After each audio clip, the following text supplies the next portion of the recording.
Welcome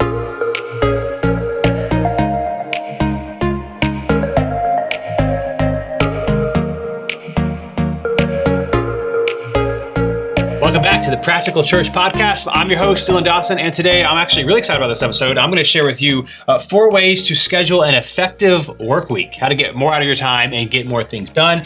As always, this show is brought to you in partnership with Mission Support. Now, the Mission Support offers tons of services. I want to take a second and talk to you specifically about what they can do for your church branding. You see, an intentional, cohesive brand helps you effectively communicate what is unique about your church and articulate your mission in a way that connects people in your community through your custom brand guide. Their branding specialists help you use your brand guide to create a stunning logo, create a palette and a great copy for your website, social media, and more. So they can help you with things like a brand identity, logo variations, brand assets, fonts, color palette, style guide, and even your email signatures.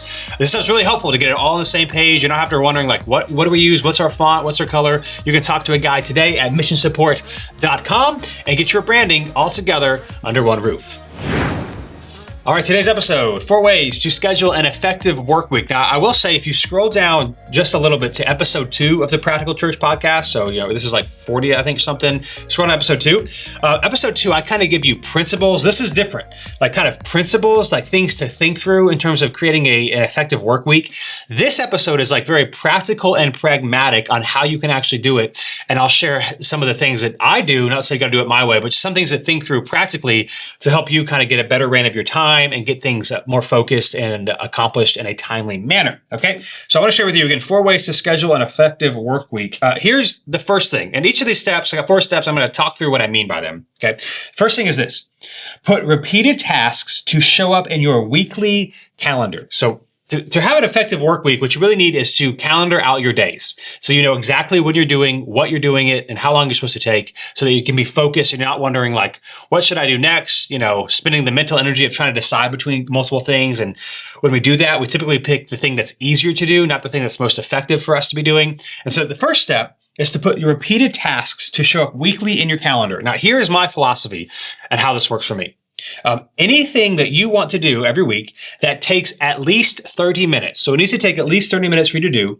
And if you want to do it in the same time and same place, I would say is really huge for effectiveness and efficiency. Okay. So let me give you some examples of things that will take at least 30 minutes that I would recommend doing at the same time every week. Sermon writing, study prep, all the different things that go into writing a sermon. That's something that I would recommend you do at the same time in the same place every week. Maybe so that's one thing you do. One thing I do is like my newsletter. So I have the Best Minute. It's a newsletter that I do. I also do a local newsletter for the city of Raleigh that I'm in. And so every week I have like the Best Minute that I put on it, and the Raleigh Rundown is what it's called. In my calendar, here's when I work on the local newsletter. It's the same time every week. Maybe if you write like small group guides for your church, like I do, our community group leader guides, any type of like content work or recording you have to do, or recurring meetings. So like a staff meeting or meetings with staff, that sort of thing. Anything that you do every single week.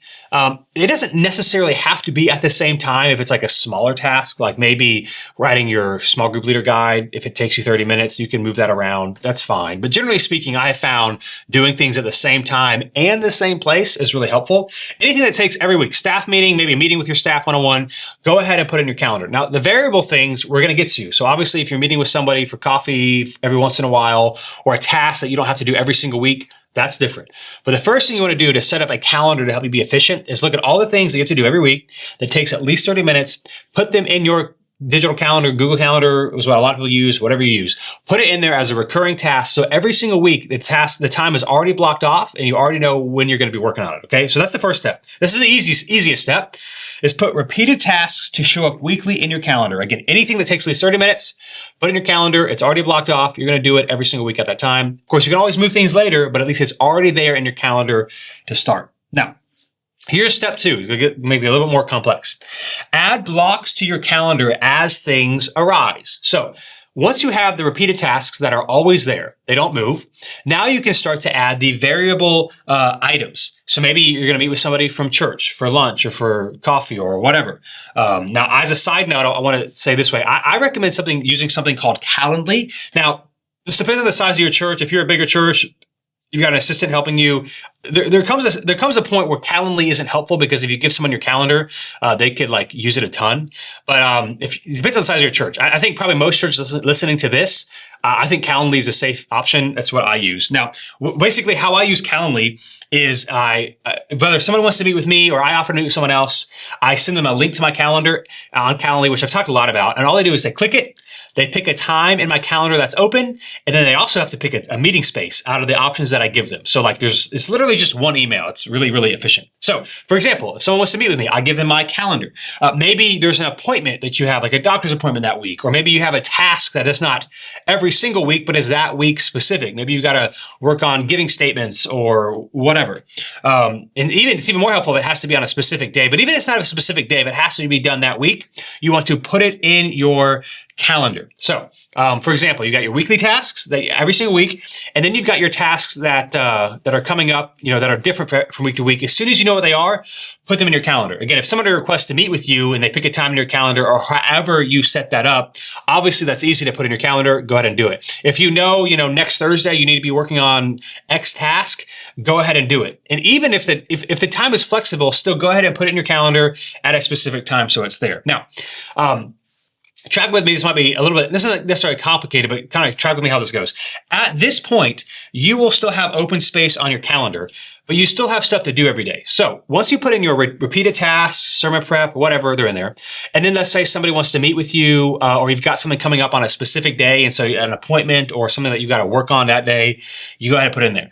You're still going to have, depending somewhat to maybe quite a bit of white space, open space on your calendar on various days. Like they're not going to be completely full.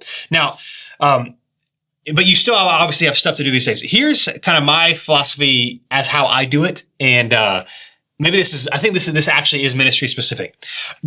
So here's what I do. I set up my calendar like this so that it is available on Calendly for meetings, which I'll explain this more in a second. You can set up things. So let me put it this way.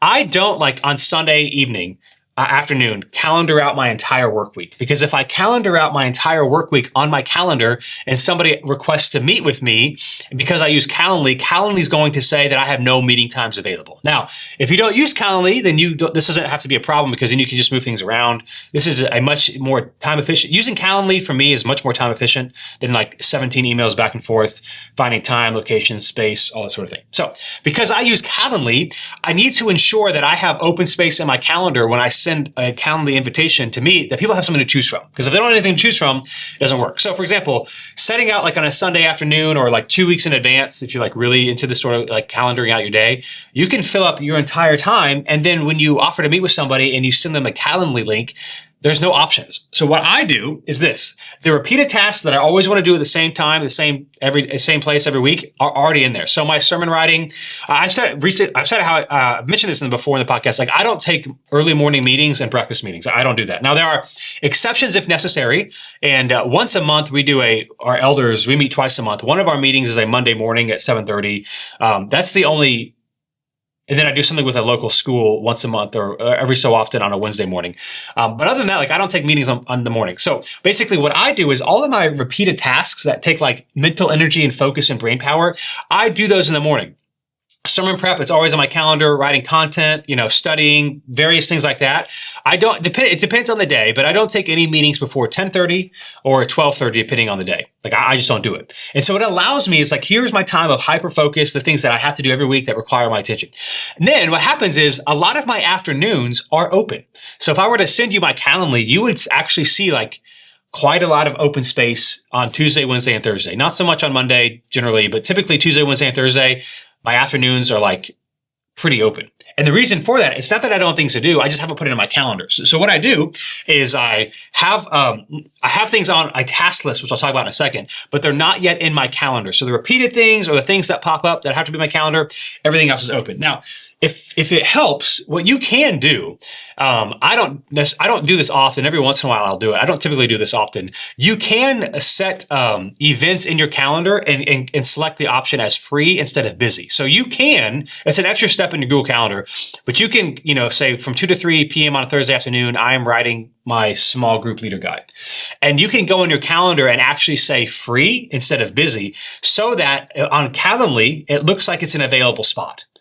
You could do it that way. I do that every once in a while, but not typically. I don't do it that way. So you could you could calendar out your day, for example, Sunday afternoon to the best of your ability. You know what you got to do. You could calendar out your entire week and like make the stuff that is movable as quote unquote free and not busy so that you can move it, if that makes sense. Here's what I do, okay? Here's what I do. This leads to number 3. So if you're tracking with me, this is a little confusing. Step 1, put your repeated tasks to show up weekly in your calendar. They're not movable. They're already there. Step 2, add blocks to your calendar as things arise. So if you know you have an appointment next week or you've got to do something at a certain time in a certain day or whatever, put that on your calendar. And now like that time slot is filled for that day. At this point, again, you still have an open space. So step 3, on the day before the next workday. So for example, on Monday afternoon, here's how I typically do it. Monday afternoon, as I'm ending my workday, or you could do this the evening before, on the day before, schedule your tasks from your task manager onto your calendar for the next day so that the rest of your day is filled. So here is my philosophy on this. I recommend using something called Todoist, and I use the free version. I've mentioned Todoist in the past. There's lots of different task managers. I've found Todoist to be the best for what I want it to do. And so I have repeated tasks in Todoist. So there are things, it's like a task manager that, you pop up, hey, do this on Thursday, do this on Tuesday, whatever. But I also have tasks in my Todoist that are repeated. So like every Monday, there's like a series of things I need to do. And every Thursday, there's like a series of administrative tasks that I need to do. And then plus, if something comes up here, that I need to do, like I'll put it on my Todoist. So here's what I do. On Monday afternoon, I will look at my Todoist for Tuesday, and I will pull up my calendar for Tuesday, and I will go ahead and fill in the rest of my calendar with the tasks that are on my Todoist, and I'll kind of check them off my Todoist, and then my calendar is full. Now, the reason I do this is because by the time Monday comes around, nobody's going to be scheduling a meeting for me on the next day, most likely. And so I'm comfortable going ahead and filling up the rest of my day and not taking away meeting slots because by that point, they're not going to be taken, if that makes sense. So again, for me, just like to be clear here, I have repeated tasks already in the calendar. Then I have the tasks that come up already in the calendar. And then I have the tasks that are specific for that day, whether they're a repeated task or they're just something that I put in my to-do list that I say, on Tuesday of next week, I need to do X, Y, or Z. I look at my to-do list at the end of Monday, and then I go ahead, and here's the trick for me. Anything that's longer than 30 minutes, if there's an activity or a task that's going to take longer than 30 minutes, I put it as a block in my calendar, okay?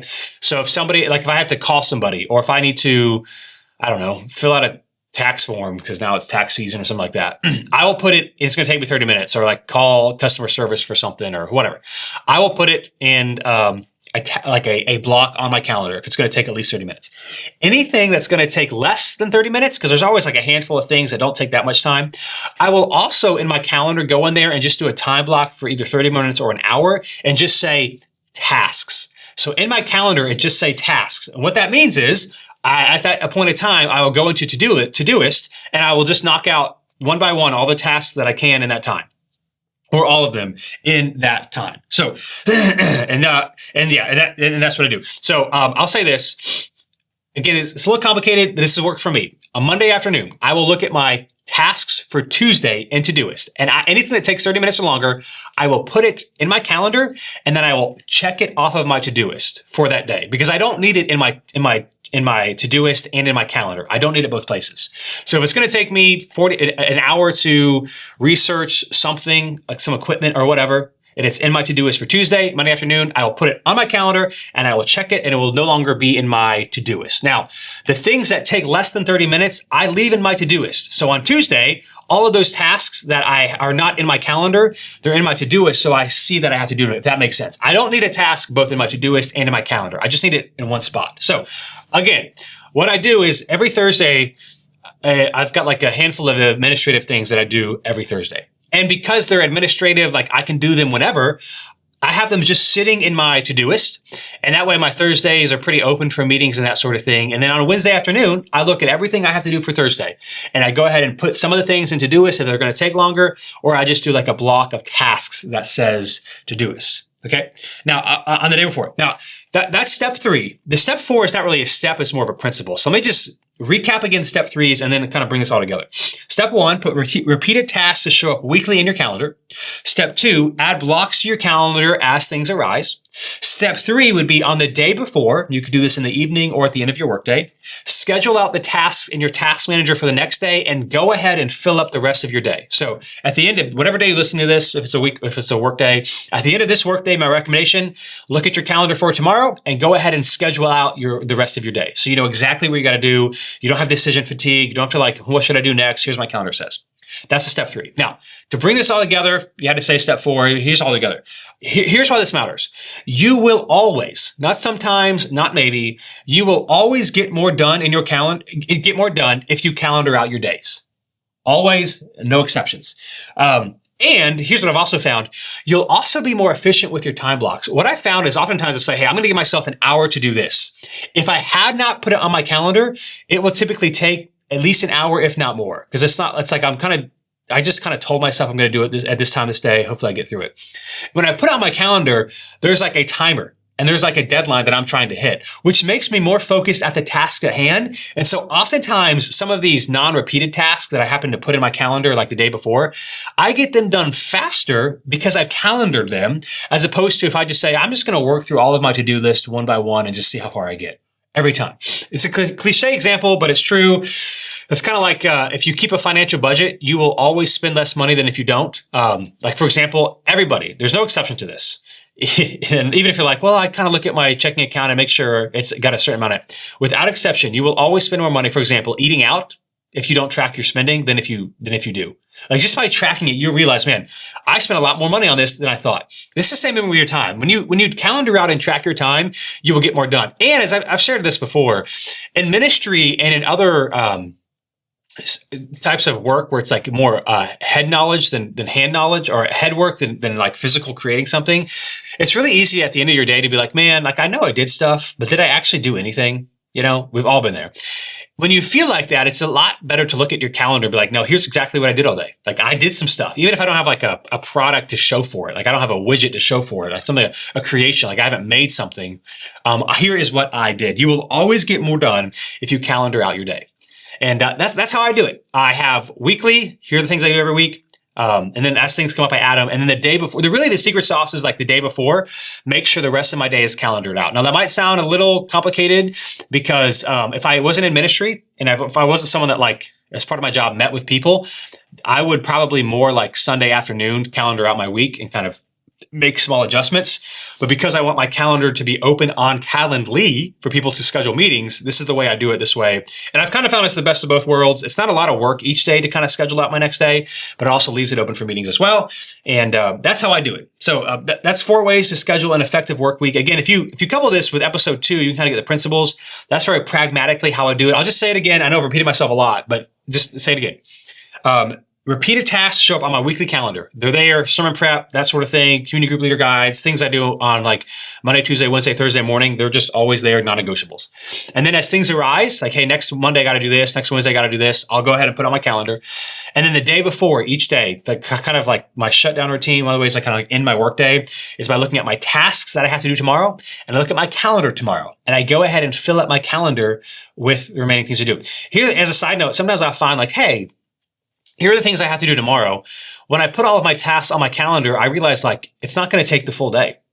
And so what this can do for me, you can do one thing. You could end early, like that's an option, or you could kind of get ahead and kind of like end a little bit earlier on Thursday. So it doesn't always work like this for me, but Thursdays typically are pretty relatively chill for me, because like I take advantage of this calendaring thing and I just kind of pull things that I could do on Thursday, I put it on Wednesday or Tuesday. Part of it is like I do a lot of stuff, especially like Monday and Tuesday, I do like a lot of stuff because I just like to get things done. And then Thursday is like super open. It's more relaxed. It's definitely more open for meetings. I'm not scrambling to get things done for Sunday, but part of it is because I calendar out my time and I'm a lot more efficient at it. So hopefully that's helpful for you. If you're able to track with it, I know it's kind of a wordy episode trying to explain some things, but that's what I have learned over the years has been really effective. And I think if you try some of these things, you'll find it effective as well. You'll save more time and you'll get more things done. So here's my observation and encouragement for this episode. That's this. Don't be discouraged by having to follow up with people to take leadership roles at your church. And here's what I explain. Sometimes it's like, I've learned this over the years. Part part of it is personality. And so like I'm the personality, if I want to do something, like I'm just going to do it. Obviously, planning a church, a lot of church planners, if you listen to this, you're probably that same way. It's like maybe you got discontent, like you don't want to wait around. And so you go do something. And so what I've done, I've learned over the years, like I've projected my wirings on other people. And I'm like, well, if somebody offered me to do something or asked me to do something, I would do it.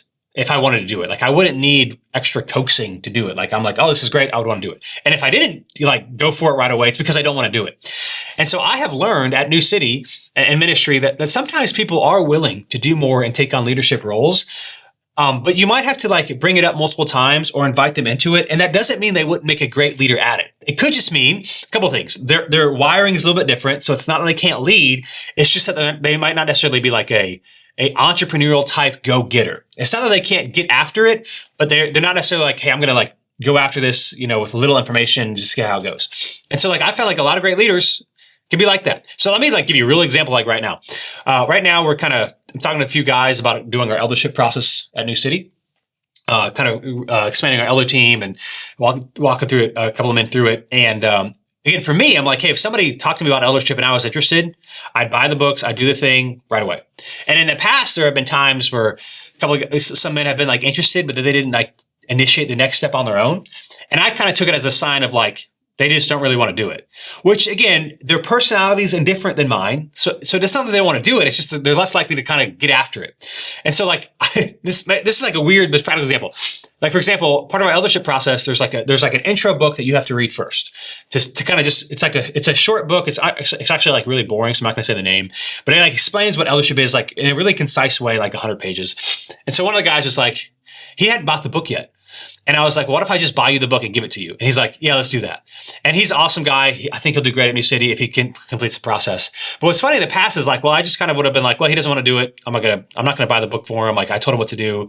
And it's not like he doesn't want to do it. It's just that he's not really thinking about it. And that's like a weird random example. It could be that if somebody doesn't want to do something, they're not going to want to do it. But I've just observed, in my observation, over the years, whether a serve team role, staff position, various things, that sometimes people need more than one conversation, and that is okay. And it doesn't mean they necessarily don't want to do it. So they may not want to do it, but my encouragement is this. If you're like me and you're like a go after it, go getter, you're going to do things even without being asked. Some people are not like that. And it doesn't mean they can't be exceptional leaders and big part of what you're doing. So just remember, don't be discouraged by having to follow up with people to take on leadership roles at your church. It could just be their kind of wiring personality, and they can still be doing a lot of great things for your ministry.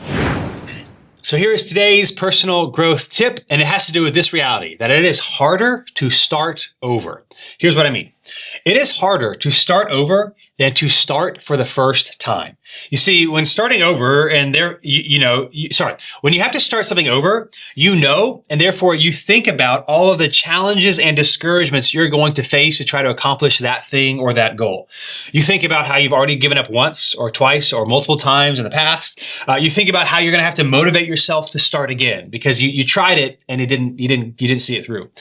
But when you start something for the first time, you mostly think about what will happen if you hit your goal. You don't have a track record of failure. You don't have a track record of how hard and discouraging this particular thing might be. And so all you're really focusing on is like the new goal or habit you're trying to create. Your excitement over what could be is what gets us going. Whenever we try something for the first time, it's always our excitement over what could be if it happens. This is why, for example, creating small yet sustainable habits are so important. So, for example, if you're starting something new, then you got to start small instead of trying to start big, failing and having to start over. So, if you're starting something new, try this. Exercise 2 minutes a day instead of 30 minutes a day. Or reduce your sugar intake by 20% and not 90%. Or practice for 5 minutes a day and not 20 minutes a day. Or if you want to wake up earlier, start by waking up 3 minutes earlier, not 25 minutes earlier. You see, again, when you start with something small and manageable, something that really hardly feels like much work at all in the beginning, it doesn't feel like you have to change much at all in the beginning, you're more likely to stick to it. If you do, your chances of sustainability will skyrocket because it's a small step, but it's this manageable step that you can do. And best of all, you won't become discouraged and therefore you won't quit, which means you won't stop and then have to start over in the future. You won't have to stop and start over in the future. So again, remember this.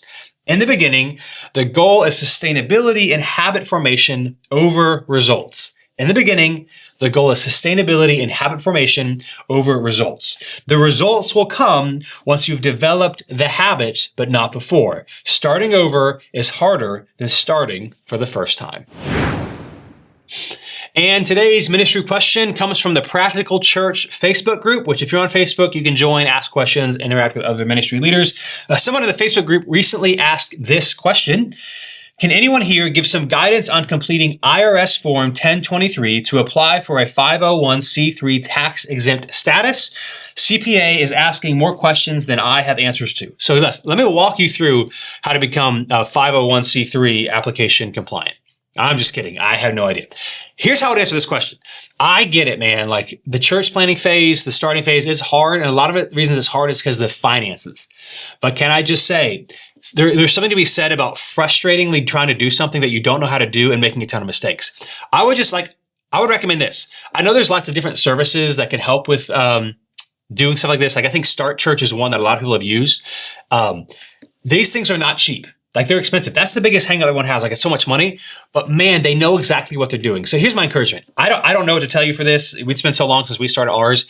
I would say this, if you're interested in, or you're in the church planning phase, be willing to pay money for something like this so that it is done and it is done rightly and there are no issues. Okay. So if you don't know what you're doing, then like I would hire somebody. That's how I'd answer the question. Can anyone here give some guidance? My guidance is this. Generally speaking, be prepared to pay for some organization or company to do this for your church. I'd also say this.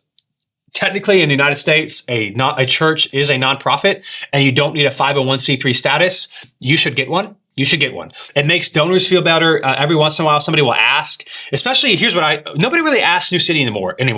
But I remember when we started, some of our larger donors, or when you're asking for some bigger one-time gifts from people in the beginning, people ask that question. Like but multiple people asked if you had a 501c3, and you could sit there and say like, well, actually legally, technically we don't have to have it. Like it kind of makes it look like you're trying to skirt the issue instead of do the thing. So get it. Here's my other recommendation. If you're part of a denomination or network and you can umbrella under their 501c3, I highly recommend you go ahead and still make your own, because you don't know what the future will look like. You don't know if you'll leave the denomination, if something will happen to the network or whatever. And if it does, then you got to do all this legal paperwork over again and start over. And it would just be a nightmare, super annoying. There are some services like Google Suite, Canva. There's a lot of places that give discount or free services to nonprofits. And some of these places will not take a 501c3 from an umbrella organization. They will only take it if it's from your specific organization. So my recommendation, get a 501c3, pay someone else to do it so that there are no issues. I know it's costly, but it'll save you a lot of headaches. And that would be my guidance. All right. Well, thanks again, as always, for joining me today on the Practical Church podcast. If you want more from me, you can head to DylanDawson.com, check out my newsletter, various things that I'm up to. And if you want more from the Practical Church podcast itself, you can go to missionsupport.com/practical. And hey, don't forget, this show is always brought to you in partnership with Mission Support. And if some of that branding stuff, logo, website is like confusing to you, and it's like all in those different pages and like all your ministries are doing their own thing, check out what they can help you with at Mission Support. Talk to a guy today about their branding package and get all of that going cohesively together. It's cheaper than you might think, and it will save you a lot of frustration. So be sure to check out missionsupport.com as well. And I'll be back with you in 2 weeks for another episode of the Practical Church podcast.